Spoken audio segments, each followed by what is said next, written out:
મહાશિવરાત્રિ કેમ ઉજવાય છે? શું તમે રહસ્ય જાણો છો જે શાસ્ત્રો પણ નથી કહેતા? ભાઈઓ અને બહેનો, આજે હું તમને એક એવી વાર્તા સંભળાવવા જઈ રહ્યો છું જે કદાચ તમે ક્યારેય નહીં સાંભળી હોય. અને આ વાર્તા છે મહાશિવરાત્રિની. એ પવિત્ર રાત જ્યારે ધરતી અને આકાશ, દેવ અને માનવ, સમય અને શૂન્ય બધું એક થઈ જાય છે. પણ શું તમે જાણો છો કે આ રાતની પાછળ છુપાયેલું છે એક એવું રહસ્ય જે માત્ર આપણા અસ્તિત્વને જ વ્યાખ્યાયિત નથી કરતું, પણ આપણી અંદરની એ અનંત શક્તિને પણ જગાડે છે, જેને આપણે ભૂલી ચૂક્યા છીએ? તો ચાલો મારી સાથે એ યાત્રા પર, જ્યાં આપણે જાણીશું કે આખરે કેમ આ રાત આટલી ખાસ છે, કેમ લાખો ભક્તો આ રાત જાગે છે, કેમ શિવની આરાધના કરે છે, અને કેમ આ રાત આપણા જીવનને પૂરી રીતે બદલી શકે છે. નમસ્કાર વહાલા દર્શકો, હું ફરી એકવાર તમારું હાર્દિક સ્વાગત કરું છું તમારી પોતાની ચેનલ ધાર્મિક મંદિરમાં. મિત્રો, આજે અમે એક નવી વાર્તા અને એક નવો વિડિયો લઈને તમારી સેવામાં હાજર થયા છીએ. અને આજની કથા ખૂબ જ જ્ઞાનવર્ધક અને પ્રેરણાદાયક છે. કથા શરૂ કરતા પહેલા તમને એક વિનંતી છે કે શાસ્ત્રોમાં કહેવાયું છે કે અધૂરી છોડેલી કથા દુઃખ અને પાપનું કારણ બને છે. એટલે અંત સુધી સાંભળશો, કારણ કે છેલ્લો ભાગ સૌથી ખાસ છે. અને જો તમે મહાદેવના સાચા ભક્ત છો, તો આ વિડિયોને લાઇક કરો, અમારી ચેનલને સબસ્ક્રાઇબ કરો અને કમેન્ટમાં હર હર મહાદેવ લખીને તમારું સમર્થન આપો. તો ચાલો કોઈ પણ મોડું કર્યા વિના શરૂ કરીએ આજની પ્રેરણાદાયક કથા. ઘણા સમય પહેલાંની વાત છે, જ્યારે સમયનો કોઈ હિસાબ ન હતો, જ્યારે બ્રહ્માંડ પોતાના બાળપણમાં હતું.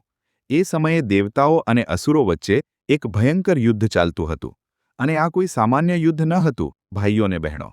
આ યુદ્ધ હતું અસ્તિત્વ માટે, સત્ય અને અસત્ય વચ્ચે, પ્રકાશ અને અંધકાર વચ્ચે.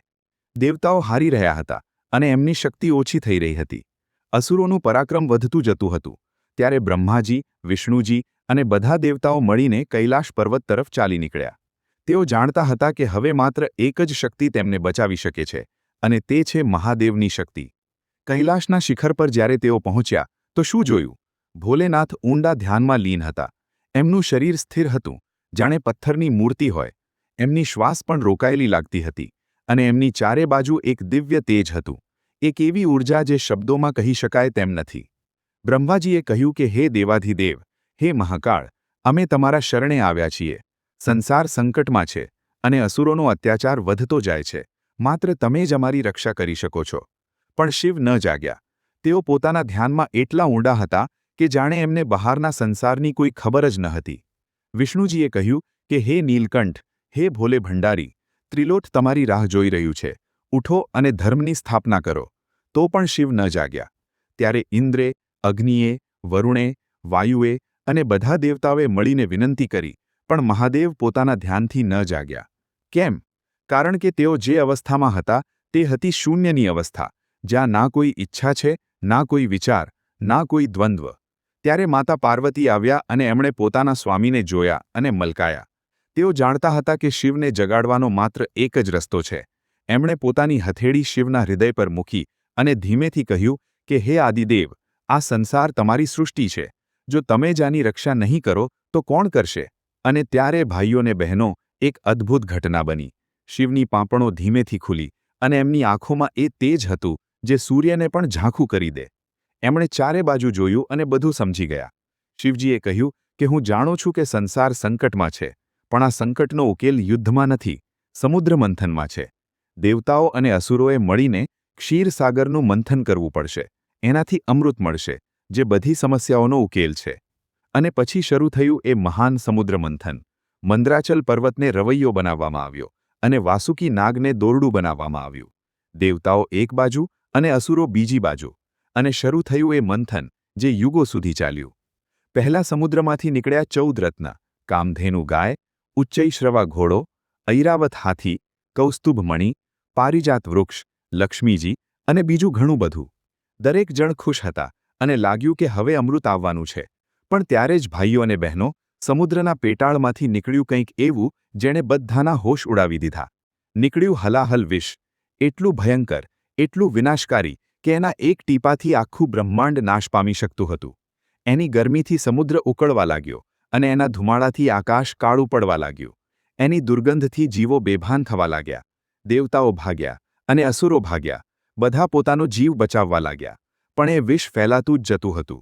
દરેક પળે, દરેક ક્ષણે એ પૂરા બ્રહ્માંડને પોતાની લપેટમાં લઈ રહ્યું હતું. ત્યારે બધા ફરીથી કૈલાશ તરફ દોડ્યા અને આ વખતે એમની આંખોમાં માત્ર ડર હતો, ઊંડો ડર. તેઓ જાણતા હતા કે હવે એમની પાસે સમય બચ્યો ન હતો. માતા પાર્વતીએ જ્યારે આ બધું જોયું તો એમનું હૃદય દુઃખથી ભરાઈ ગયું. તેઓ જાણતા હતા કે શિવ શું કરવાના છે. એમણે શિવનો હાથ પકડ્યો અને કહ્યું કે ના સ્વામી, આ વિષ તમને મારી નાખશે, મહેરબાની કરીને ન જાઓ. શિવે માતા પાર્વતી સામે જોયું. એમની આંખોમાં અપાર પ્રેમ હતો, પણ એનાથી પણ વધારે હતો ફરજનો ભાવ. એમણે કહ્યું કે પ્રિય, જો હું નહીં જાઉં તો આ આખો સંસાર નાશ પામશે, અને આ સંસાર આપણું ઘર છે, આપણા બાળકોનું ઘર છે. એક પિતા પોતાના ઘરને કેવી રીતે નાશ પામતું જોઈ શકે? પાર્વતીની આંખોમાં આંસુ આવી ગયા. તેઓ જાણતા હતા કે શિવને કોઈ રોકી શકતું નથી જ્યારે તેઓ કોઈના ભલા માટે કંઈક કરવાનો નિર્ણય કરી લે. એમણે બસ એટલું કહ્યું કે તો હું પણ તમારી સાથે ચાલીશ. શિવ મલકાયા અને એમણે કહ્યું કે ના પ્રિય, તારે અહીં જ રહેવું પડશે, કારણ કે જો મને કંઈક થઈ ગયું તો આ સંસારને તારી જરૂર પડશે. તું શક્તિ છે, તું આદિશક્તિ છે, તારા વગર આ સૃષ્ટિ નહીં ચાલી શકે. આ કહીને શિવ એ વિષ તરફ ચાલી નીકળ્યા. દરેક ડગલે એ વિષ એમની નજીક આવતું જ જતું હતું અને એની ગરમીને તેઓ અનુભવી શકતા હતા. એની વિનાશક શક્તિને તેઓ જાણતા હતા, પણ તોય તેઓ ન રોકાયા. અને પછી ભાઈઓ અને બહેનો, શિવે એ કર્યો જે બીજું કોઈ ન કરી શકતું હતું. એમણે એ હલાહલ વિષને પોતાના હાથમાં ઉઠાવ્યું. એ વિષ એટલું તેજ હતું કે એમની હથેળીઓ બળવા લાગી, પણ એમણે એને પોતાના મોઢા સુધી લઈ ગયા અને પી લીધું. એક જ ઘૂંટડામાં પૂરું વિષ પી ગયા. પણ માતા પાર્વતી કેવી રીતે જોઈ શકે કે એ વિષ શિવના હૃદય સુધી પહોંચે અને એમને નાશ કરી દે? એમણે તરત જ પોતાનો હાથ શિવના ગળા પર મૂકી દીધો અને એમની શક્તિથી એ વિષ શિવના ગળામાં જ રોકાઈ ગયું. એ નીચે ન ઉતર્યું. પણ ભાઈઓ અને બહેનો, એ વિષની પીડા શબ્દોમાં કહી શકાય તેમ નથી. એ એટલું તીવ્ર હતું કે શિવનું પૂરું શરીર ધ્રુજવા લાગ્યું અને એમનું ગળું નીલું કડી ગયું, એટલું નીલું જાણે રાતના આકાશનો રંગ હોય. એમની આંખોમાંથી આંસુ વહેવા લાગ્યા, પણ એ આંસુ પીડાના નહોતા, એ આંસુ હતા કરુણાના. શિવે વિચાર્યું કે આ વિષ જે મને આટલી પીડા આપી રહ્યું છે, જો એ કોઈ બીજાના શરીરમાં ચાલ્યું ગયું હોત તો શું થાત? કેટલા જીવો મરી જાત, કેટલી માતાઓ પોતાના બાળકોને ગુમાવી દેત, કેટલા બાળકો અનાથ થઈ જાત. આ વિચારીને એમને હજી વધારે પીડા થઈ. પણ આ પીડા શારીરિક ન હતી, આ પીડા માનસિક અને આત્મિક હતી. એમણે વિચાર્યું કે કાશ તેઓ હજી વધારે વિષ પી શકતા હોત અને કાશ તેઓ આ સંસારના બધા દુઃખોને પોતાની અંદર સમાવી શકતા હોત. દેવતાઓએ જાણે આ જોયું તો તેઓ રડી પડ્યા અને એમણે શિવના ચરણોમાં પડીને કહ્યું કે હે મહાદેવ, તમે એમને બચાવી લીધા પણ પોતાને સંકટમાં નાખી દીધા. અમે તમારા ત્યાગને ક્યારે નહીં ભૂલી શકીએ. શિવે કહ્યું કે આ કોઈ ત્યાગ નથી ભાઈ, આ તો મારું કર્તવ્ય છે. હું આ સૃષ્ટિનો પાલનહાર છું અને આનો સંહારક પણ છું. જ્યારે સૃષ્ટિ સંકટમાં હોય તો મારે આગળ આવવું જ પડશે. પણ વિષની પીડા વધતી જ જતી હતી અને શિવના શરીરમાંથી ધુમાડો નીકળવા લાગ્યો. એમનું તાપમાન એટલું વધી ગયું કે જે પણ એમની પાસે જાય એ દાજી જાય. ત્યારે બ્રહ્માજીએ કહ્યું કે આપણે શિવના શરીરને ઠંડુ કરવું પડશે, નહીં તો આ વિષ એમને અંદરથી બાળી નાખશે. વિષ્ણુજીએ કહ્યું કે પણ કેવી રીતે? કઈ શક્તિ આ વિષની ગરમીને શાંત કરી શકે છે? ત્યારે ચંદ્રદેવ આગળ આવ્યા અને એમણે કહ્યું કે હું મારી શીતળતાથી શિવને હળવાશ આપી શકું છું. મહેરબાની કરીને મને એમના મસ્તક પર બિરાજમાન થવા દો. અને આ રીતે ચંદ્રદેવ શિવના મસ્તક પર બિરાજમાન થઈ ગયા. એમની શીતળ કિરણો શિવના શરીરને ઠંડક પહોંચાડવા લાગી અને ધીરે ધીરે શિવનું તાપમાન ઓછું થવા લાગ્યું. પછી ગંગા માતા આવ્યા અને એમણે કહ્યું કે હે શિવ, હું તમારા મસ્તક પર વહીશ અને પોતાની પવિત્રતાથી તમને શુદ્ધ કરીશ. અને આ રીતે ગંગા પણ શિવની જટાઓમાં બિરાજમાન થઈ ગઈ અને એમનું પવિત્ર જળ શિવના શરીર પરથી વહેવા લાગ્યું. પણ સૌથી મોટી હળવાશ આપી માતા પાર્વતીએ. એમણે આખી રાત શિવની સેવા કરી, એમના મસ્તક પર હાથ ફેરવ્યો અને એમને ઠંડુ પાણી પીવડાવ્યું. એમના શરીર પર ચંદનનો લેપ લગાવ્યો અને એમનો પ્રેમ, એમની સેવા, એમની ભક્તિએ શિવને એ શક્તિ આપી જેનાથી એમણે એ વિષને પોતાના વશમાં કરી લીધું. અને ભાઈઓ અને બહેનો, એ રાત હતી મહાશિવરાત્રિની રાત. એ રાત જ્યારે શિવે સંસારને બચાવવા માટે વિષ પીધું. એ રાત જ્યારે એમણે અપાર પીડા સહન કરી પણ તોય હાર ન માની. એ રાત જ્યારે એમણે સાબિત કરી દીધું કે પ્રેમ અને ત્યાગથી મોટી કોઈ શક્તિ નથી. પણ વાર્તા અહીં પૂરી નથી થતી. જ્યારે સવાર થઈ તો શિવનું શરીર ફરીથી સામાન્ય થઈ ગયું હતું અને વિષ હજી પણ એમના ગળામાં હતું, પણ હવે એ એમને નુકસાન પહોંચાડવાનું બંધ કરી દીધું હતું. એ હવે શિવના વશમાં હતું. શિવ ઉઠ્યા અને પોતાના ત્રિશૂળને હાથમાં લીધું. એમની આંખોમાં એક નવું તેજ હતું, એક નવી ઊર્જા. તેઓ કૈલાસના શિખર પર ગયા અને ત્યાં એમણે નૃત્ય કરવાનું શરૂ કર્યું. આ કોઈ સામાન્ય નૃત્ય નહોતું ભાઈઓ બહેનો, આ હતું તાંડવ નૃત્ય. સૃષ્ટિ અને સંહારનું નૃત્ય. એમના દરેક ડગલે ધરતી ધ્રુજતી અને એમની દરેક મુદ્રાથી આકાશ ગૂંજતું. એમના નૃત્યમાં એ શક્તિ હતી જે સૃષ્ટિને બનાવી પણ શકતી હતી અને મિટાવી પણ શકતી હતી. દેવતાઓ, ઋષિમુનિઓ, ગંધર્વ, યક્ષ, કિન્નર બધા આવીને એમનું નૃત્ય જોવા લાગ્યા અને તેઓ બધા મંત્રમુગ્ધ થઈ ગયા.